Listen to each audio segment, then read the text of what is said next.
आप सभी का हार्दिक स्वागत है आपके अपने YouTube channel Kautilya classes Hajipur में। आज हम एक बार फिर नए वीडियो सीरीज़ में लेकर आए हैं T20 2020 most important GK questions, जो किसी न किसी एग्जामिनेशन में पूछ चुका है और आगे भी आने वाले एग्जामिनेशन में पूछने की प्रबल संभावना है। तो चलिए हम शुरू करते हैं T20 2020 important GK question series. आज का पहला क्वेश्चन है, कौन सा भारतीय जन आंदोलन महात्मा गांधी के प्रसिद्ध दांडी मार्च के साथ शुरू हुआ था? देखिए क्वेश्चन फिर से सुनिए, कौन सा भारतीय जन आंदोलन महात्मा गांधी के प्रसिद्ध दांडी मार्च के साथ शुरू हुआ था? ऑप्शन है खिलाफत आंदोलन, असहयोग आंदोलन, सविनय अवज्ञा आंदोलन, भारत छोड़ो आंदोलन। तो देखिए आप सभी लोग जानते हैं कि लाहौर अधिवेशन जो 1929 में हुआ था, उसमें एक प्रस्ताव पारित किया गया था। ऐसे तो कई प्रस्ताव पास किए गए थे, जिसमें एक प्रस्ताव पास किया गया था कि नेहरू रिपोर्ट में जो अनुशंसा की गई थी औपनिवेशिक स्वराज्य की, उसे नकार दिया गया था और पूर्ण स्वराज्य का प्रस्ताव पारित किया गया था लाहौर अधिवेशन में। और इसके लिए आंदोलन करने का जो नेतृत्व सौंपा गया था वो महात्मा गांधी को सौंपा गया था। ठीक है, लेकिन महात्मा गांधी तो जानते हैं कि बहुत धैर्य रखते थे। महात्मा गांधी ने अंग्रेज़ों को एक समय दिया, 11 सूत्रीय मांग सामने रख दी अंग्रेज़ों के सामने और कहा कि 11 सूत्रीय मांग नहीं मानी जाएगी तब जाकर हम आंदोलन शुरू करेंगे।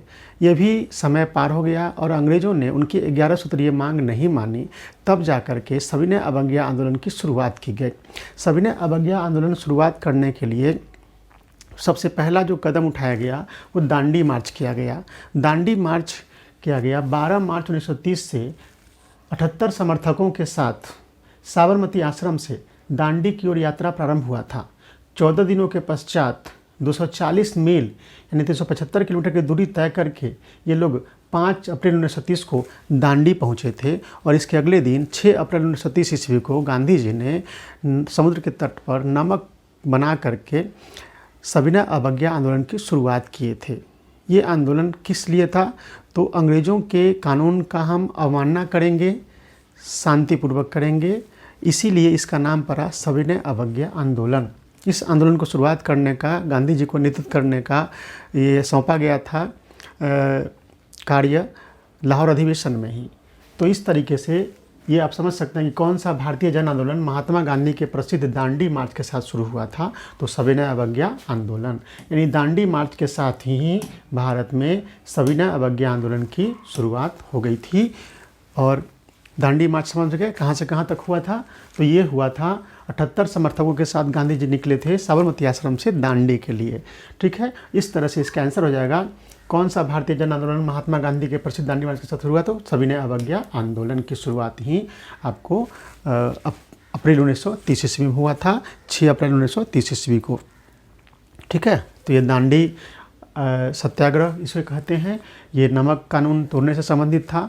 हालांकि सविनय अवज्ञा आंदोलन में और सारे कानून, यानी कर नहीं देना है, विदेशी वस्तु का बहिष्कार करना है, ये भी रणनीति था। लेकिन इस अवज्ञा आंदोलन की शुरुआत हुई थी नमक कानून तोड़ करके, और नमक कानून तोड़ने के लिए जो मार्च किया गया था उसे बोला गया था दांडी मार्च।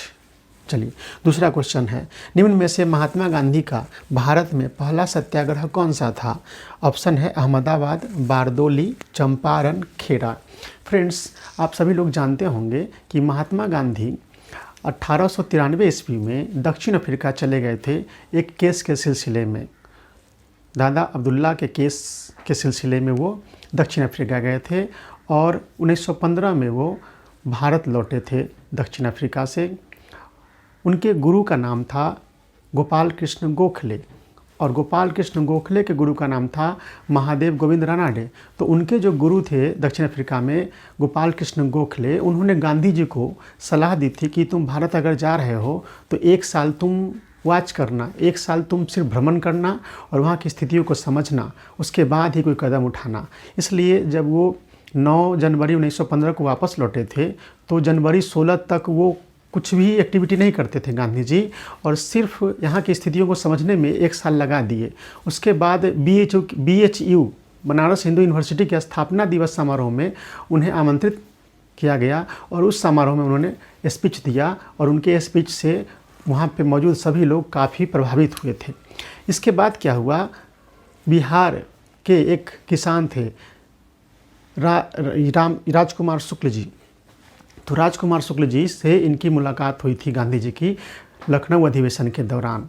और आचार्य राजकुमार शुक्ल जी, ये किसान जो राजकुमार शुक्ल जी थे, उन्होंने गांधी जी से आग्रह किया था कि आप बिहार आइए, बिहार में जो किसानों की स्थिति खराब है, नील की खेती करने के लिए बाध्य किया जाता है और अधिक से अधिक लगान लिया जाता है, तो इस समस्या के समाधान के लिए आप बिहार आइए।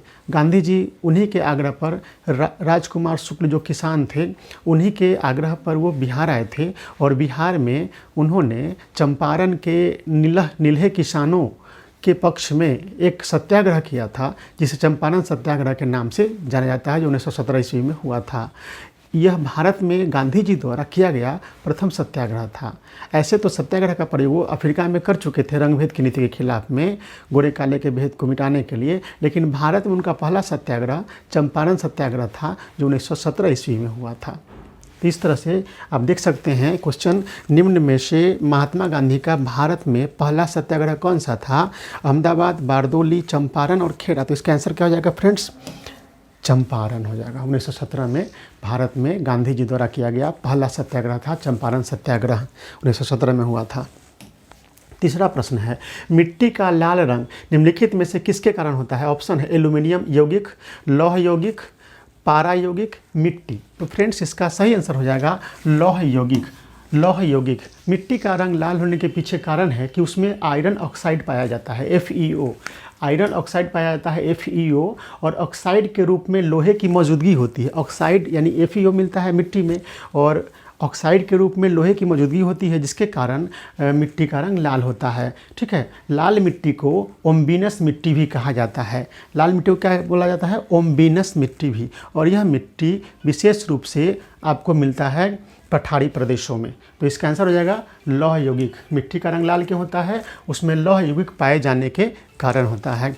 ठीक है, तो लौह यौगिक पाया जाता है मिट्टी में, इसीलिए आयरन ऑक्साइड पाया जाता है, इसीलिए मिट्टी का रंग लाल होता है।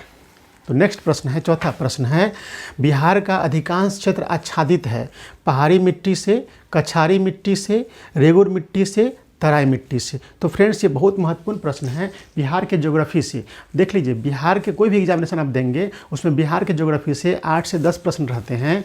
तो हम जो भी यहाँ से सेट शुरू किए हैं, इसके पहले हमने एक वीडियो अपलोड किया है 20 क्वेश्चन का, जिसमें कई सारे विषय से क्वेश्चन पूछे गए हैं। ये दूसरा वीडियो है। तो बिहार के ज्योग्राफी से यहाँ से जो भी प्रश्न दिया जा रहा है उसी तरह के प्रश्न BPSC पूछा करते हैं। तो ये ध्यान दीजिए इसको।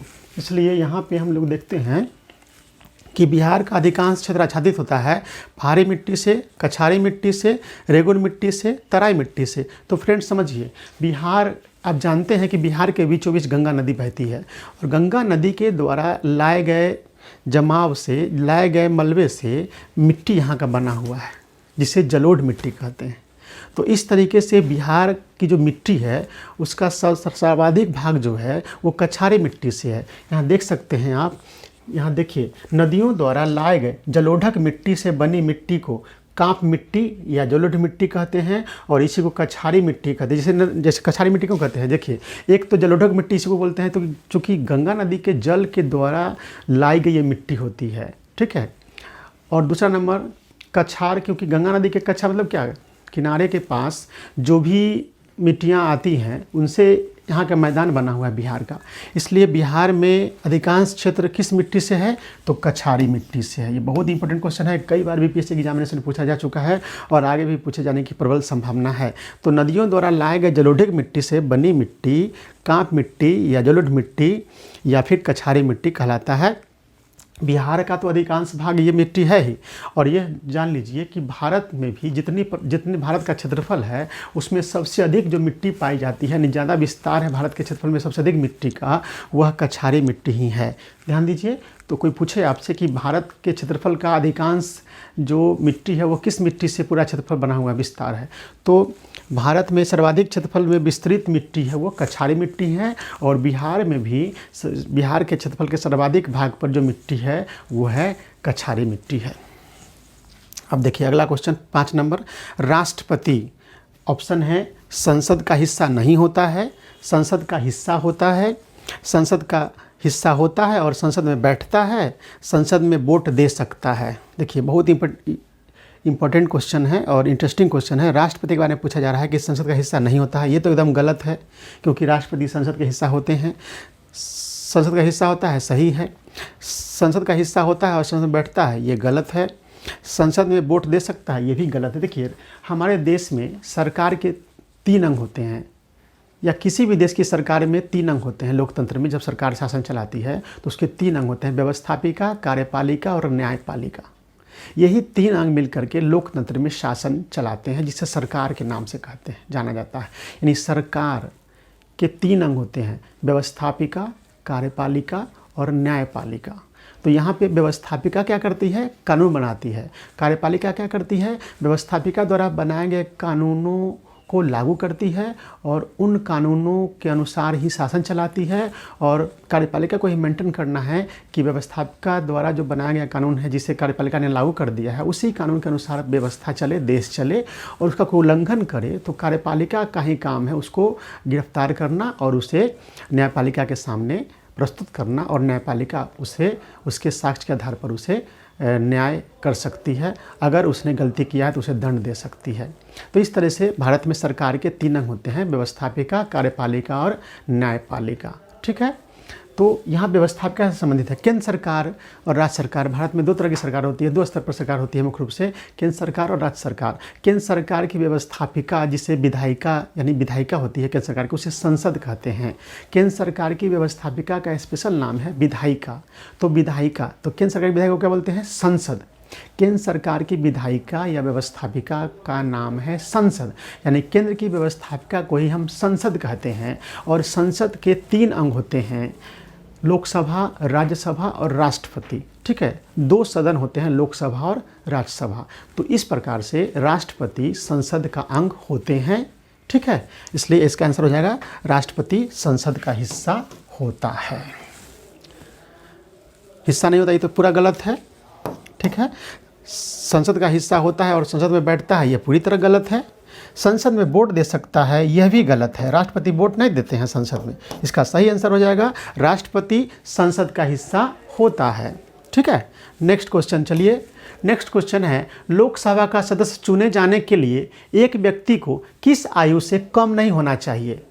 ऑप्शन है ए 18 वर्ष, बी 21 वर्ष, सी है 25 वर्ष और डी है 30 वर्ष। तो देखिए लोकसभा का सदस्य चुने जाने के लिए एक व्यक्ति को कितनी वर्ष कम से कम उम्र होनी चाहिए, ये देखिए।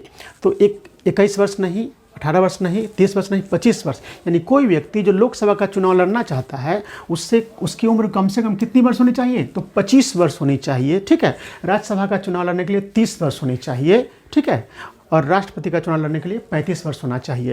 यानी कहने का मतलब है कि लोकसभा, अब देखिए संसद के 2 सदन में बताया अभी, लोकसभा और राज्यसभा। तो लोकसभा का सदस्य का चुनाव लड़ना है किसी को, तो उसके लिए कम से कम उम्र चाहिए 25 वर्ष, और राज्यसभा का चुनाव जिसको लड़ना है उसके लिए कम से कम उम्र चाहिए 30 वर्ष। तो इसका आंसर हो जाएगा 25 वर्ष। और ध्यान दीजिए, पंचायत चुनाव अगर किसी को लड़ना है तो उसके लिए उम्र चाहिए 21 वर्ष। यानी जिसकी भी उम्र 21 वर्ष हो चुकी है वो पंचायत चुनाव लड़ सकता है। लोकसभा का चुनाव लड़ना होगा तो कम से कम 25 वर्ष, और राज्यसभा का चुनाव लड़ना होगा तो कम से कम 30 वर्ष, राष्ट्रपति बनना हो तो कम से कम 35 वर्ष।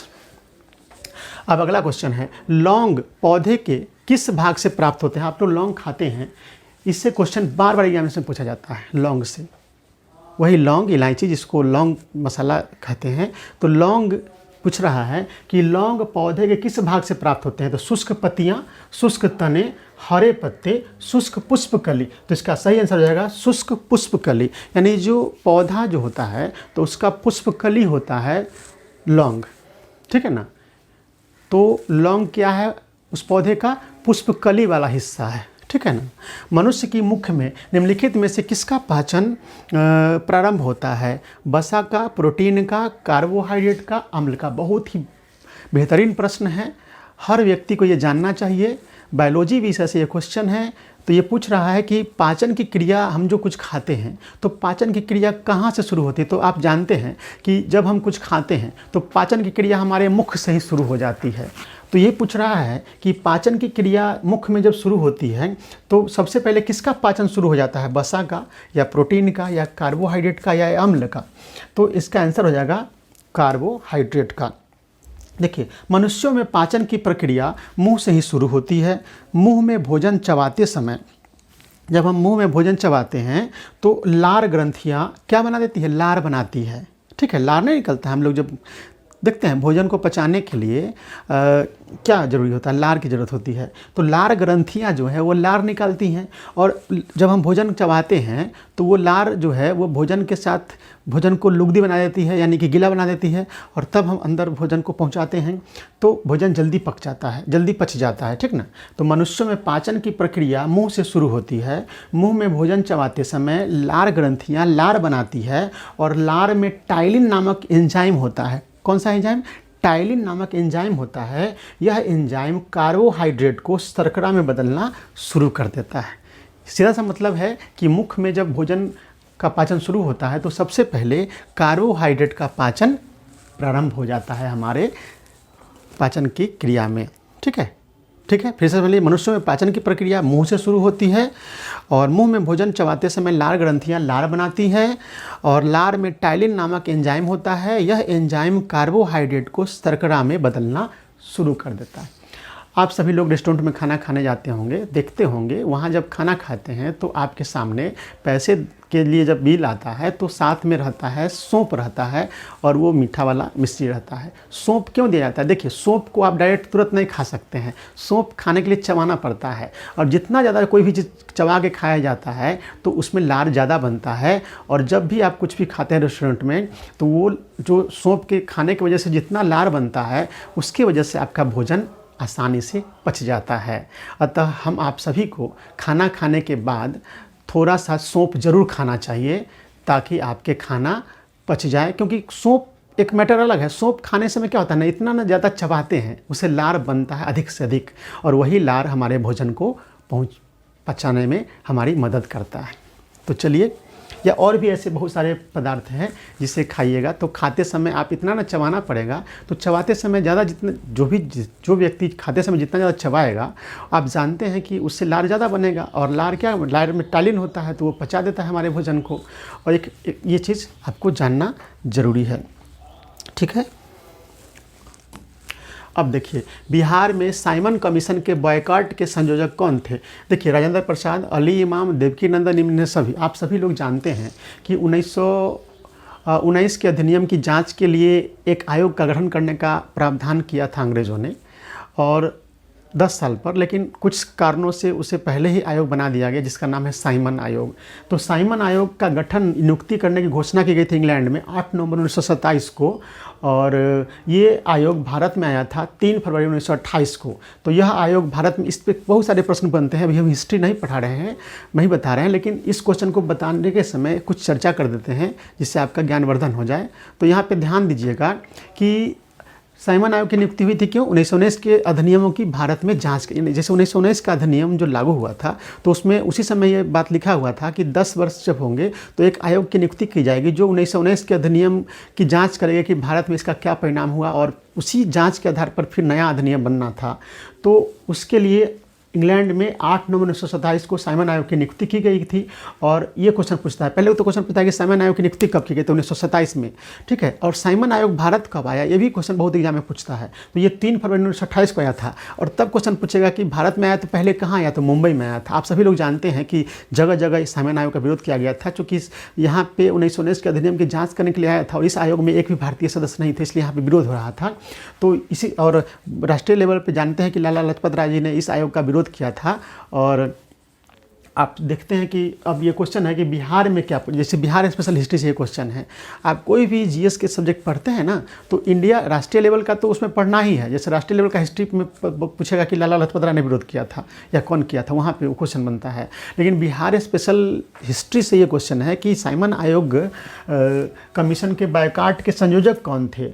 तो बिहार में तो राजेंद्र प्रसाद, अली इमाम, देवकीनंदन, इनमें से सभी तो देवकीनंदन जी थे। ठीक है, देवकीनंदन जी थे, संयोजक बने थे। अब देखिए 10वां क्वेश्चन, रामनाथ कोविंद समिति जो हाल ही में खबरों में देखी गई किससे संबंधित है? गरीबी रेखा से संबंधित है, चुनाव से संबंधित है, केंद्र राज्य संबंध से है, वित्तीय आपको अनुशंसा से है। ये मैंने करंट अफेयर्स में चर्चा कई बार किया है, मेरे करंट अफेयर्स के कई वीडियो अपलोड है जिसको आप देख करके इस प्रश्न का उत्तर बता सकते हैं। चलिए मैं बता देता हूँ। आप सभी लोग जानते हैं कि हाल ही में काफ़ी चर्चा में है बहुत दिनों से कि एक राष्ट्र एक चुनाव, यानी विधानसभा और लोकसभा और पंचायत चुनाव, सभी नगरपालिका चुनाव, सभी चुनाव एक साथ हो, ये केंद्र सरकार की पहल है।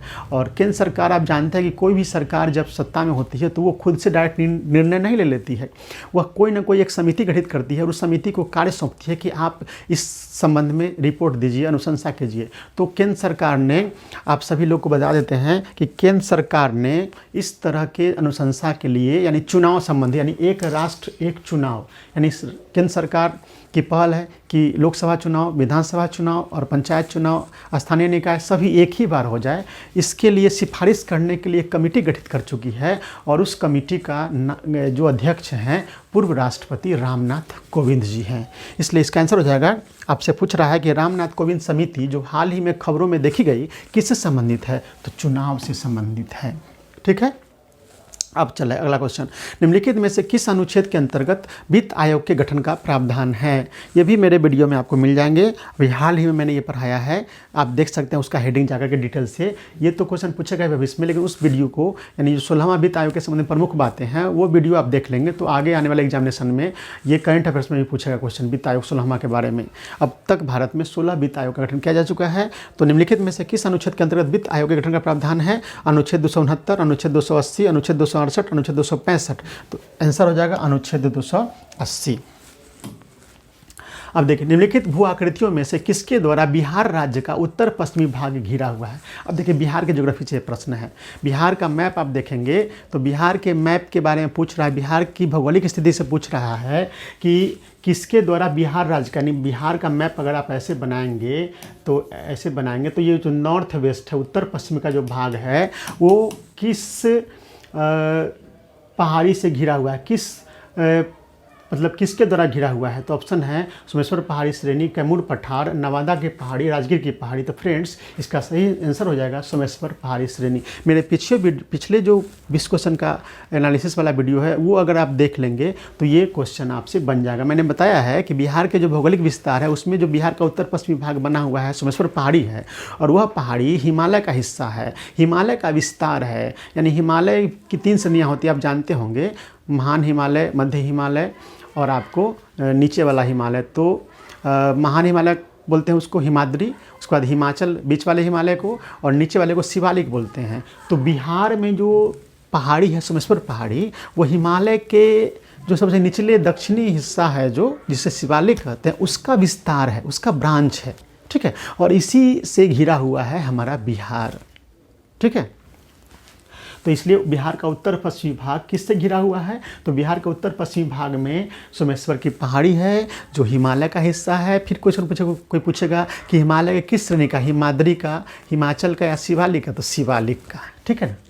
अब चलिए, राष्ट्रीय खेल दिवस मनाया जाता है 9 अगस्त को, 29 अगस्त को, 14 नवंबर को, 15 अक्टूबर को। तो इसका आंसर हो जाएगा 29 अगस्त को। आप सभी लोग जानते हैं कि राष्ट्रीय खेल दिवस किनकी जयंती पर मनाई जाती है? ये कमेंट में आप लोग कीजिए, कमेंट आप लोग कीजिए कि 29 अगस्त को राष्ट्रीय खेल दिवस मनाया जाता है, तो किनके जयंती के दिन मनाई जाती है? मैं बता देता हूं, चलिए। मेजर ध्यानचंद की जयंती पर। आप सभी लोग जानते हैं कि राजीव गांधी खेल रत्न पुरस्कार का नाम बदल करके मेजर ध्यानचंद खेल रत्न पुरस्कार कर दिया गया है। तो 29 अगस्त को मेजर ध्यानचंद के जन्मदिन पर खेल दिवस मनाया जाता है।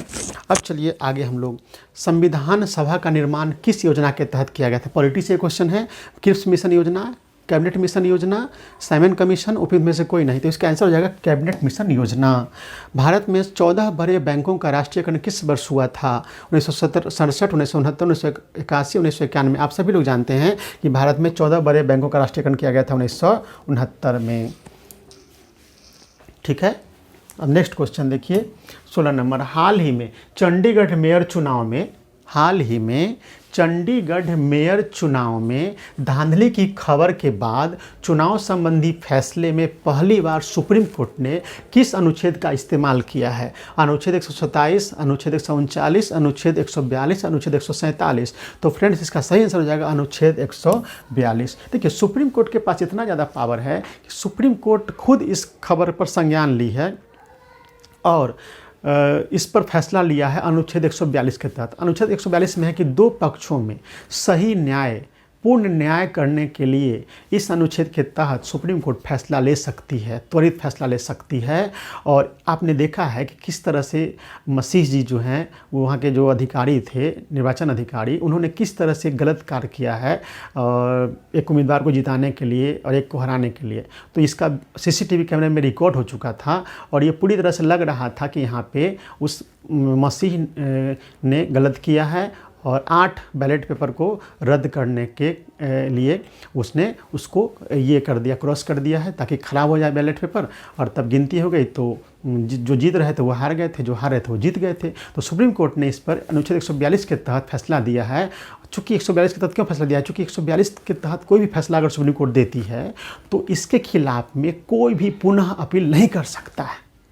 ये पूर्ण न्याय है, दो पक्षों के बीच में सही न्याय के लिए सुप्रीम कोर्ट का पावर है अनुच्छेद 142 के तहत।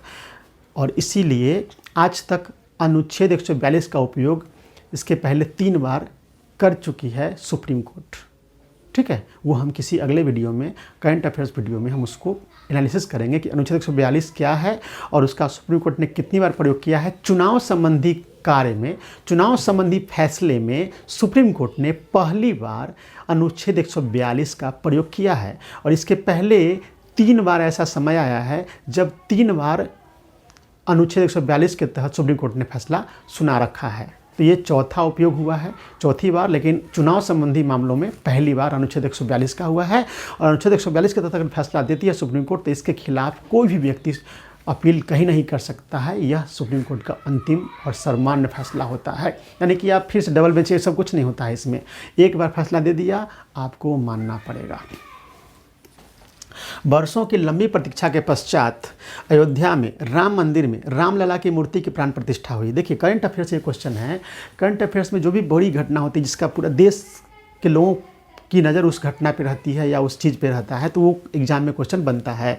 देखिएगा, पिछले बार एग्जामिनेशन में जो कई एग्ज़ाम हुए बीपीएससी के 23 में और 22 में, उसमें संसद भवन के निर्माण से संबंधित कई सारे क्वेश्चन डिफरेंट एग्जामिनेशन में पूछा गया था। किसने बनाया, किस कंपनी ने बनाया, कितना खर्च लगा, ये सब चीज़ें पूछा गया था। ठीक है, उसी तरह से अभी जो चर्चा में है राम मंदिर, तो आने वाले एग्जामिनेशन 24 में जितने एग्जामिनेशन होंगे 25 में, उसमें राम मंदिर से क्वेश्चन देखने को आपको मिलेगा। इसलिए मैंने इस सेट में राम मंदिर से जुड़ा हुआ एक क्वेश्चन डाला है। देखिए, वर्षों की लंबी प्रतीक्षा के पश्चात अयोध्या में राम मंदिर में रामलला की मूर्ति की प्राण प्रतिष्ठा हुई है। कितने तारीख को? 12 जनवरी 2024 को, 20 जनवरी 2024 को, 22 जनवरी 2024 को, 28 जनवरी 2024 को। तो आप सभी लोग जानते होंगे इसका आंसर 22 जनवरी 2024 को। ये प्रश्न मैंने इसलिए डाला है कि आप राम मंदिर से जुड़ा हुआ तमाम तथ्यों को एक बार देख लें, क्योंकि अगले एग्जामिनेशन में, हर एग्ज़ाम में 1 से 2 क्वेश्चन इस टॉपिक से रहने वाले हैं।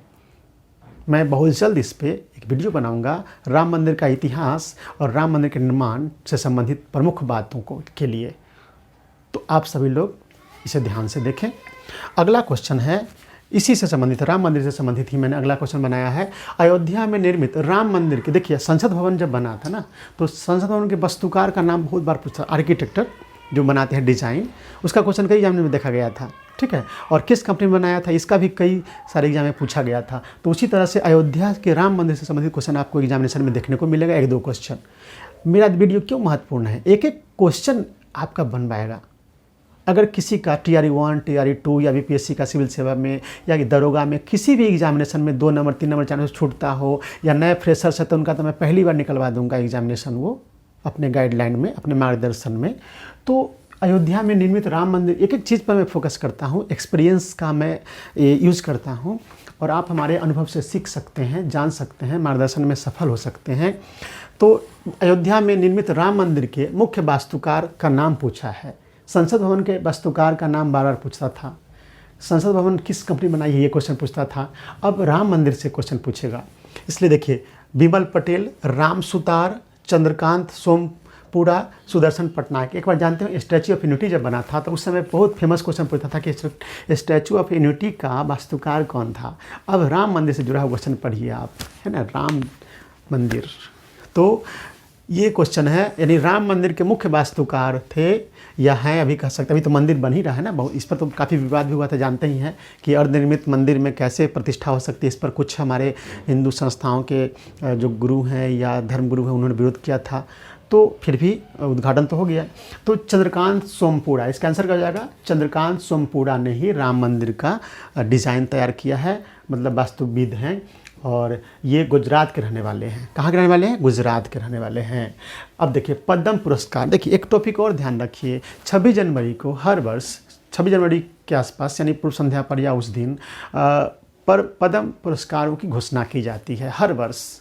तो इस बार भारत रत्न पर तो एक अलग वीडियो मैं बनाऊंगा ही, लेकिन पद्म पुरस्कार जो भारत रत्न के नीचे होते हैं, जैसे पद्म विभूषण, पद्म भूषण, पद्मश्री, उससे एग्जाम में क्वेश्चन, और बीपीएससी या किसी आयोग के द्वारा बार बार ये एग्जामिनेशन में क्वेश्चन पूछा जाता है। अगले 1 साल तक ये क्वेश्चन रहेगा, बहुत महत्वपूर्ण प्रश्न। यहाँ है पद्म पुरस्कार 2024 में पद्म विभूषण, पद्म भूषण और पद्मश्री पुरस्कार प्रदान किए गए व्यक्तियों की संख्या क्या है। देखिए भारत में जो पुरस्कार सर्वोच्च भारत रत्न है, भारत रत्न के बाद पद्म विभूषण है, पद्म विभूषण के बाद पद्म भूषण है, और उसके नीचे पद्मश्री है। तो ये क्वेश्चन पूछ रहा है कि पद्म विभूषण कितने व्यक्ति को दिया गया, पद्म भूषण कितने व्यक्ति को दिया गया, और पद्मश्री कितने व्यक्ति को दिया गया।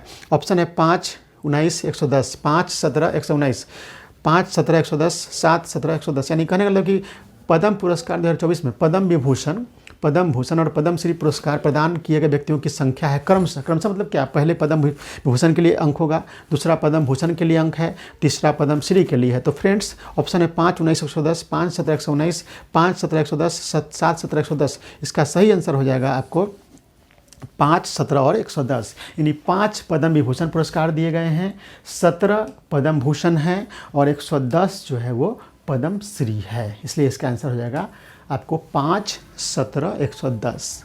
और डिटेल करना है तो आपको भी देखना होगा कि आखिर किनको किनको पद्म विभूषण दिया गया है, किनको किनको पद्म भूषण दिया गया है, किनको किनको पद्मश्री दिया गया है।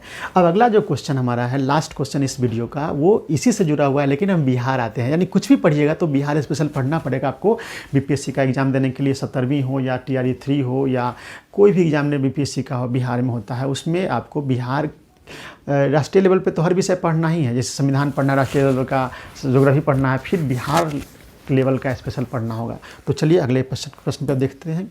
इस तरह का क्वेश्चन देखिए, पिछले साल 22-23 में बीपीएससी हर एग्जाम में एक क्वेश्चन डाल रहा था, एक दो क्वेश्चन, दो क्वेश्चन, 3 सीडीपीओ में तो 2 से 3 क्वेश्चन था। सीडीपीओ में पद्म पुरस्कार से ही बिहार से संबंधित 3 पुरस्कार पूछे गए थे। तो देखिए पद्म पुरस्कार 2024 में बिहार की भागीदारी रही, मतलब कहने का मतलब बिहार चले आइए आप। ये पूछ रहा है कि पद्म पुरस्कार में बिहार से कितने पद्म विभूषण हुए, कितने पद्म भूषण हुए, कितने पद्मश्री हुए, ये क्वेश्चन पूछ रहा है। देखिए मैंने यहाँ बना दिया है, पद्म विभूषण के लिए है, पद्म भूषण के लिए है, और उधर वाला पद्मश्री के लिए है, यानी ABCD ऐसे बना दिए हैं। अगर पद्म विभूषण 1 है, पद्म भूषण 2 है, 5 है तो उसका आंसर वो लगाइए। इस तरीके से 1 अगर है, 1, 1, 5 है तो वो B लगाइए आंसर। C में 1, 2 और 6 है तो C लगाइए। D में 1, 1, 8 है तो देख लीजिए पद्म विभूषण के लिए ये अंक है, यानी 1, पद्म भूषण के लिए 1 और पद्मश्री के लिए 8। तो इसका हम सही आंसर बता देते हैं आप लोगों को, इसका आंसर हो जाएगा बी आंसर इसका सही होगा, ठीक है ना, B आंसर होगा। यानी बिहार में 1 मिला है पद्म विभूषण, 1 मिला है पद्म भूषण और 5 मिला है पद्मश्री। चलिए उनका नाम भी हम बता देते हैं, चूँकि अगले एग्जामिनेशन में नाम भी पूछेगा। तो देखिए पद्म विभूषण जो मिला है वो बिंदेश्वर पाठक जी को मिला है। बिंदेश्वर पाठक जी सामाजिक कार्यकर्ता सेक्शन में मिला है इनको। ये बिहार के वैशाली जिले के सदैव बुजुर्ग प्रखंड के निवासी थे, है ना, सदैव बुजुर्ग प्रखंड ध्यान रखिएगा। बिहार के वैशाली जिले के सदैव बुजुर्ग प्रखंड के पोहियार बुजुर्ग गांव के रहने वाले थे, और इन्होंने खुले में शौच को बंद करने में, स्वच्छता में काफ़ी बड़ी भूमिका निभाई। और इनकी संस्था सुलभ शौचालय ने पूरे भारत ही नहीं दुनिया भर में विश्व के भारत के अलावा अन्य देशों में भी इनकी संस्था काम की है। इनका काम क्या था, सुलभ शौचालय यानी सार्वजनिक शौचालय का निर्माण करवाते थे और इससे क्या हुआ कि भारत में स्वच्छता के लिए बहुत बड़ा काम इन्होंने किया और इसीलिए इनकी हाल ही में मृत्यु हुई थी।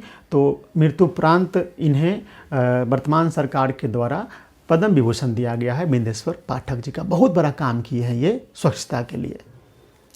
अब पद्म भूषण दिया गया है चंदेश्वर प्रसाद ठाकुर जी को, चिकित्सा के क्षेत्र में दिया गया है। ठीक है, अब देखिए पद्म श्री दिया गया अशोक कुमार विश्वास को कला में, सुरेंद्र किशोर साहित्य एवं शिक्षा पत्रकारिता में, राम कुमार मल्लिक कला में, शांति देवी पासवान और शिवन पासवान दोनों को एक साथ दिया गया है कला में। इस तरीके से आप देखें कि बिहार में पद्म पुरस्कार, एक पद्म विभूषण बिंदेश्वर पाठक जी का, एक पद्म भूषण चंदेश्वर प्रसाद ठाकुर जी जो डॉक्टर थे, उसके बाद अशोक कुमार विश्वास को, सुरेंद्र किशोर को साहित्य एवं शिक्षा पत्रकारिता में, राम कुमार मल्लिक को कला में, शांति देवी पासवान और शिवन पासवान को कला में दिया गया। इस तरह से एक पद्म विभूषण बिहार में, एक पद्म भूषण और 5 पद्मश्री मिले हैं इस साल 24 में।